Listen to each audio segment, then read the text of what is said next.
Good morning students. तो हमारे हिंदी के दो लेसन हो गए हैं, 2 चैप्टर अपने हो गए हैं। तो मैं वही 2 लेसन को मिला के आप लोग को मैंने वो दोनों लेसन एक्सप्लेन किया, प्लस क्वेश्चन आंसर्स भी एक्सप्लेन किए और दिए हैं। आप लोगों ने क्लास वर्क में लिखा होगा। बट अभी मैं ये फर्स्ट और सेकेंड लेसन जो हमारा हुआ है उसके कुछ एक्स्ट्रा क्वेश्चन आंसर्स लाई हूँ जो हम लोग करेंगे। इसमें मैं एक्सप्लेन कर दूँगी और वो आप लोग को आपके क्लास वर्क में ही लिखना है। और एक्चुअली एक टेस्ट लेंगे हम लोग, और ये प्लानिंग में एक्चुअली हर 2 लेसन के बाद सोच रही हूँ बनाने के लिए कि 2 लेसन के बाद आप लोगों का अच्छे से रिवीजन हो जाएगा, प्लस एक टेस्ट हो जाएगा। तो जब आप लोगों का सेमेस्टर्स होगा या एग्ज़ाम होंगे तो आप लोगों को अच्छे से समझ में आएगा। और ज़्यादा से ज़्यादा क्वेश्चंस मैं इसलिए दे रही हूँ कि आप लोग जितने अच्छे से, जितने तरह का उस लेसन में क्वेश्चन पूछा जाता है, जितने तरह के क्वेश्चंस हैं वो आप लोग को अच्छे से समझ में आए तो आप लोग को प्रॉब्लम नहीं होगी एग्ज़ाम में। और मैं सबसे पहले तो ये कहना चाहूँगी कि आप लोग रट्टा ना मारे, मतलब बाय हार्ट मत करो, रट्टा मत मारो। रट्टा नहीं मारना है, हमें लेसन को समझना है। इसके लिए मैंने अच्छे से एक्सप्लेन करने की कोशिश की है वीडियो में। तो अगर आप लोग वो वीडियो अच्छे से सुनोगे जिसमें टीचर लेसन एक्सप्लेन करती हैं तो आप लोगों को क्वेश्चन आंसर्स भी अच्छे से समझ में आएंगे। क्योंकि आज के टाइम में बच्चों ऐसा है कि सिर्फ आपको रट्टा नहीं मारना है, क्योंकि अब कैसे आते हैं आपके उनके ऊपर भी क्वेश्चन आंसर्स आते हैं। तो वो आप बनाना कब सीखोगे? जब आप रट्टा नहीं मारोगे, चीज़ों को समझोगे। तो मेरा इंटेंशन यही है कि आपको ये समझना है। तो अब ये समझने के लिए हमें क्या करना है कि हमें पहले सारे क्वेश्चन आंसर जितने भी हैं वो करने हैं। उसके बाद में मैं जो आप लोग का टेस्ट लूँगी मंडे को आप लोगों का टेस्ट लूँगी हिंदी का फर्स्ट लेसन और सेकंड लेसन का। तो वो ओबीटी जैसे एग्ज़ाम में हमारे होते हैं ना, ओपन बुक टेस्ट, यानी कि आप लोग को जो पेपर मैंने सेट किया है वो पेपर मैं आप लोग को भेजूंगी ग्रुप पर। आपको वो पेपर सेम वैसे ही क्वेश्चन आंसर्स दोनों साथ में, आपका टेक्स्ट बुक, सिर्फ टेक्स्ट बुक, क्लास वर्क नहीं, सिर्फ टेक्स्ट बुक लेके आपको बैठना है और वो टेस्ट आपको लिखना है। और उसके क्वेश्चन आंसर्स आपको टेक्स्ट बुक में ही मिलेंगे और टेक्स्ट बुक में से ढूंढ के आपको सर्च करना है, लिखना है। इससे क्या होगा, अगर आप लोगों ने लेसन अच्छे से सुना है, समझा है, तो उसके आंसर कहाँ पे है वो आप लोगों को तुरंत समझ में आएगा। तो ये जो एक तरह से क्या है, सर्च करना है हमें। तो और आजकल आप लोगों के पेपर्स वैसे ही सेट होते हैं कि आपको पैसेज ढूंढना है, पैसेज में से ढूंढना है, फिर मतलब फिलिंग द ब्लैंक्स टाइप होते हैं वो करना है। तो उस टाइप के हिसाब से आपका फ्यूचर को लेके ही प्रिपेयर कर रही हूँ मैं, जो टेस्ट वगैरह लूँगी। तो आप लोगों को ये वीडियो हर 2 लेसन के बाद, अभी हमारा मराठी का जब 2 लेसन होगा तो उसमें भी मैं सेम वही करूँगी। 2 लेसन के बाद आप लोगों के ऐसे मिक्स थोड़े क्वेश्चन आंसर्स और एक्स्ट्रा लाऊंगी। एक्स्ट्रा भी नहीं बोल सकते, थोड़े हैं एक्स्ट्रा। तो थोड़े कुछ टेक्स्ट बुक के ही आप लोग के ब्रीफ जो लास्ट टाइम हमने नहीं करवाया था, बट इस बार हमारा जून से प्रॉपरली चालू हुआ है तो हमें करना है। और बच्चों सबसे अच्छा मैं यही बोलूँगी कि ठीक है, आज की सिचुएशन ऐसी है जो हम आपके सामने नहीं पढ़ा पा रहे हैं, आप लोग को भी थोड़ी दिक्कत फेस करनी होगी और शायद हमें भी होती है, क्योंकि कौन से स्टूडेंट्स को कुछ चीज़ें नहीं समझी है तो वो पूछ नहीं पाता, हम बता नहीं पा रहे, हमें पता नहीं। हमने अपने अंदाज से एक वीडियो, फिर भी मैंने इतनी कोशिश की है कि वीडियो में हर एक चीज़ों को बारीकी से एक्सप्लेन किया है ताकि आप लोगों को समझ में आए, आप लोग को दिक्कत ना हो। तो बच्चों देख लेते हैं हम लोग ये क्वेश्चन आंसर्स। निम्नलिखित प्रश्नों के उत्तर एक वाक्य में लिखिए। वाचन मेले में लोग क्यों जाते हैं? मैंने आप लोगों को पढ़ाया है वाचन मेला। तो वाचन मेले में हम क्यों जाते हैं? वाचन मेले में लोग विविध प्रकार के ज्ञानवर्धक पुस्तकें, यानी बहुत सारे नॉलेजेबल जो बुक्स है वो पढ़ने हम जाते हैं। छात्रों ने घोषणा पृष्ठ पर कौन सा घोषवाक्य लिखा है? तो छात्रों ने घोषणा पृष्ठ पर, देखो आपके टेक्स्ट बुक में ये भी रहेगा, आप जो पिक ध्यान से देखोगे, जो पिक का मैंने आप लोगों को एक्सप्लेनेशन दिया है वो अगर पिक आप ध्यान से देखोगे तो आपको उसमें दिखेगा कि उसमें क्या घोषवाक्य है, पुस्तकों से पाए ज्ञान, जाने भाषाएं विज्ञान, यह घोषवाक्य उसमें लिखा है। सो नेक्स्ट क्वेश्चन हम देखेंगे। नेक्स्ट है, स्कूल छात्रों ने किस किस किसकी डिंडी निकाली है? किसकी डिंडी निकाली थी? छात्रों ने ग्रंथों की डिंडी निकाली थी, यानी ग्रंथ वगैरह जो नॉवेल्स होते हैं उसकी जो है डंडी, यानी मिल के देखो मोर्चा निकाल रहे हैं, जैसे मोर्चा निकालते तो जा रहे हैं ना, वैसे जा रहे हैं बच्चे। फिर फोर्थ है वाचन मेले में साहित्य के मुख्य कितने विभाग बनाए गए हैं। तो वाचन मेले में साहित्य के मुख्य 3 विभाग है, बाल साहित्य, विज्ञान कथा, किशोर साहित्य बनाए गए हैं। ये 3 बनाए गए हैं उसमें। चित्र में दिखाई गई दिंडी में कितने बच्चे शामिल हैं। देखो आप लोग काउंट करोगे तो पता चलेगा। उसमें आपको मेन वो पेज का निरीक्षण करना है। एक्सप्लेन किया है तो उसमें बताया भी मैंने, तो 7 बच्चे उसमें शामिल है। पुस्तकें हमारे जीवन में कौन सी बातें प्रज्वलित करती है, यानी कौन सी बातों का उजाला लाती है हमारे लाइफ में। पुस्तकें हमारे जीवन में ज्ञान की बातें प्रज्वलित करती है। ज्ञान यानी नॉलेज, हमारे जीवन में वो नॉलेज से उजाला भरती हैं। साहित्य किसे कहते हैं? ज्ञान के संचित कोश को साहित्य कहते हैं। अब बच्चों एक ये है आप लोगों का, अब ये क्या है, ये आपके टेक्स्ट बुक का ही है। आपको कौन सा फूल पसंद है, क्यों, निम्नलिखित मुद्दों के आधार पर लिखिए। आपके लेसन के बीच बीच में दिया होता है ये क्वेश्चन टाइप हेडिंग, मतलब वो आप लोग को सॉल्व करना है। बट मैं इसको एक बार एक्सप्लेन कर देती हूँ ताकि आपको समझ में आए कि आपको लिखना क्या है। अब मैं ये भी कह सकती हूँ कि ये एक तरह का है ना, आप लोग को ऐसे लिखने में भी बहुत हेल्पफुल होगा। कैसे? जैसे कि अगर आपको ये टॉपिक आए ऐसे में पसंदीदा फूल, यानी अपने पसंदीदा फूल पे आपको निबंध लिखना है, यानी ऐसे राइटिंग करनी है।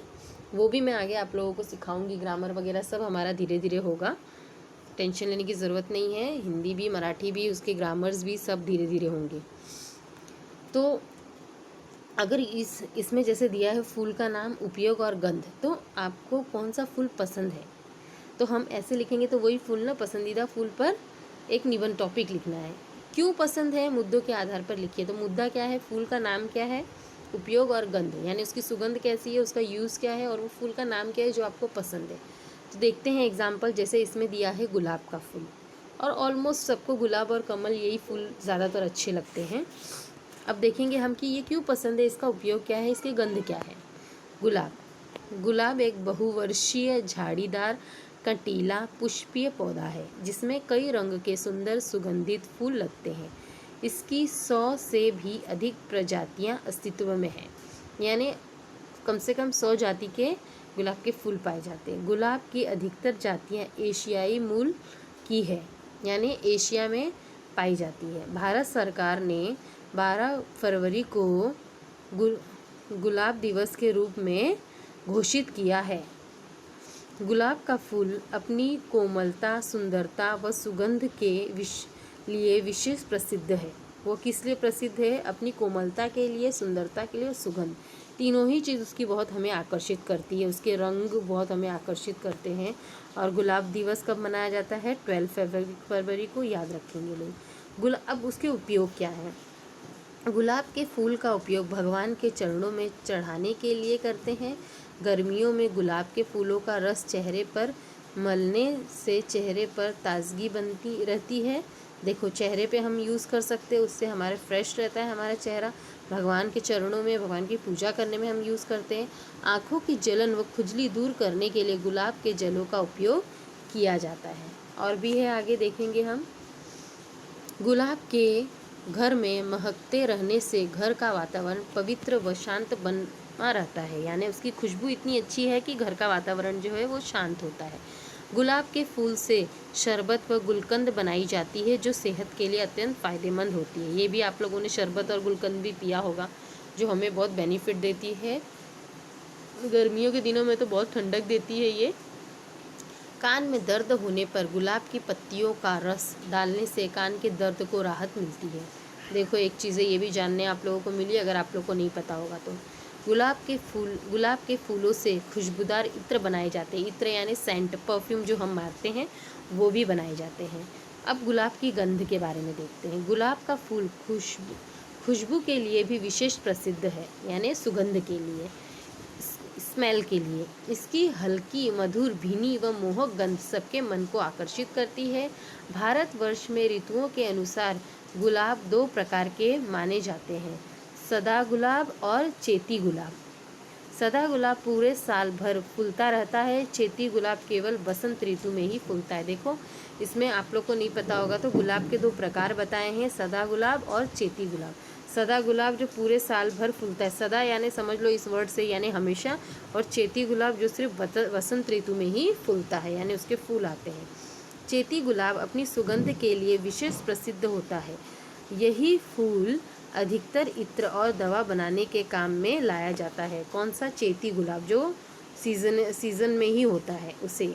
ऐसा कहा जाता है कि गुलाब के इत्र का नूरजहाँ ने 1612 ईस्वी सन में यानी 1612 ईस्वी पूर्व में अपने विवाह के अवसर पर उपयोग किया था। नूरजहाँ जो थी वो, हिस्ट्री में इनका नाम आप पढ़ेंगे। गुलाब का फूल अपनी गंध और औषधियों गुणों के कारण संसार में विशेष रूप से प्रसिद्ध है। देखो आज गुलाब के फूल की हम लोगों ने इतनी नॉलेज हमें मिली है उसके उपयोग, उसके गंध के बारे में, कि हम अगर ऐसे राइटिंग आपको फूलों के ऊपर आए ना तो आप पूरा ऐसे लिख सकते हैं। अगर गुलाब के ऊपर आत्मकथा आए ना तो आप उसके ऊपर आत्मकथा लिख सकते हैं। आत्मकथा क्या होती है वो भी मैं आगे आप लोगों को जब ऐसे राइटिंग कराऊंगी तो उसमें बताऊंगी। तो इस तरीके से बच्चों ये 2 लेसन के मैंने थोड़े से यही क्वेश्चन लिए थे। आपको सिर्फ क्या करना है, आप क्या कीजिए ना, आप फर्स्ट और सेकंड लेसन आपने क्लास वर्क में लिख लिया होगा, क्लास वर्क बनाया है, फिर वो 2 लेसन होने के बाद आप क्या करो ना, ऊपर रिवीजन चैप्टर लेसन 1 और 2 लिख दो, और मिक्स में ही साथ में जितने ये क्वेश्चन के PDF में साथ में दूंगी, ये जो एक्सप्लेन किए ना मैंने फर्स्ट और सेकंड चैप्टर के, इसके साथ में ही मैं दे दूंगी, लिख लो। और फिर बाद में आप लोगों को सैटरडे संडे आप लोगों का वर्क यही है। आप लोग को हॉलीडे बहुत मिला है, अब आप लोगों को स्टडी करनी है। घर पे हैं आप, टीचर नहीं देख रही हमें, हम करें नहीं करें क्या फ़र्क पड़ता है। तो सबसे पहली बात, आप ये अगर सोचते हैं तो आप खुद का लॉस करेंगे, क्योंकि बच्चों पेरेंट्स को हमें अगर अच्छा परफॉर्मेंस देना है तो आपको ही देना है। हम तो पढ़ाएंगे, आप नहीं पढ़ोगे तो आपके पेरेंट्स तो फीस भर रहे हैं ना, तो वो भी तो मेहनत कर रहे हैं आप लोगों के लिए, तो आपको भी अब थोड़ी मेहनत अपने पेरेंट्स के लिए करनी है। तो आपको घर में बैठ के अच्छे से पढ़ाई करनी है, जो भी टीचर्स बोलते हैं वो फॉलो करना है। और मैं मंडे को टेस्ट लूँगी, तो आप लोग दोनों लेसन का अच्छे से प्रिपरेशन रखना। और मंडे को सिर्फ टेस्ट होगा, और वो भी मैं बता देती हूँ, उस टेस्ट में आपको क्या करना है, आपको टेस्ट लिखना है, उसके बाद खुद सेल्फ चेकिंग करनी है। और सेल्फ चेकिंग करने के बाद आप लोगों को जो रॉन्ग होगा उसको 5 टाइम लिखना है। यही मंडे का आपका वर्क रहेगा, इससे एक्स्ट्रा वर्क मैं कुछ नहीं दूंगी। फिर ट्यूसडे को हमारा जो नेक्स्ट रहेगा वो हम करेंगे। तो आपको खुद से चेकिंग करनी है, और जो रॉन्ग है वो रॉन्ग करके मुझे करेक्शन करके पिक भेज देना। ओके, तो मुझे समझ में आएगा सब बच्चों ने किया है या नहीं। ठीक है स्टूडेंट्स, इतना करेंगे ना आप लोग, तो सबको मंडे के हॉलीडे का मंडे हॉलीडे नहीं है सैटरडे संडे जो हॉलीडे है उसमें आप लोगों का यही वर्क है कि आपको ये होमवर्क लिखना है अपने क्लास वर्क में, और आपको दोनों लेसन की अच्छे से प्रिपरेशन करनी है। और मैं यही कहूँगी कि उस टेस्ट में ज़रूरी नहीं है जो दिया है मैंने उसी में से दूँ। मैंने कहा आपको लेसन को समझना है, टेक्स्ट बुक में से ही क्वेश्चन आंसर्स होगा, आपको उसी में से सर्च करना है और लिखना है। मतलब आप टेक्स्ट बुक टेस्ट के साथ लेके बैठ सकते हैं और टेक्स्ट बुक में से उसके क्वेश्चन आंसर्स सर्च करना है आपको। ओपन बुक टेस्ट यही मैंने टेस्ट रखा है। ओके स्टूडेंट्स, तो सब लोग आशा करती हूँ सब लोग कंप्लीट करेंगे, अच्छे से पढ़ाई करेंगे बच्चों। Okay, bye and take care.